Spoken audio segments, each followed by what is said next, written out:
In this video, I'm going to be talking about how you can send money over Apple Pay on your iPhone. Well, it's officially called Apple Cash, if we want to be correct in terms of terminology.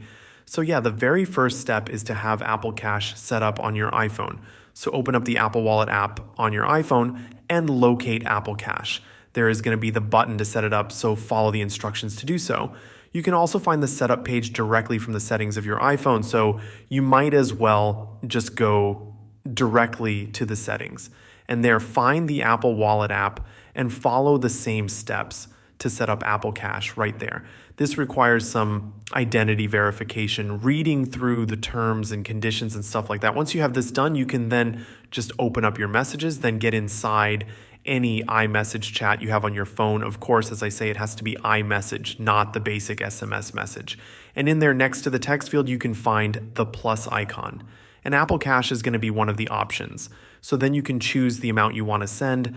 And that is, in a nutshell, how it works on the iPhone. I hope you have found this video helpful.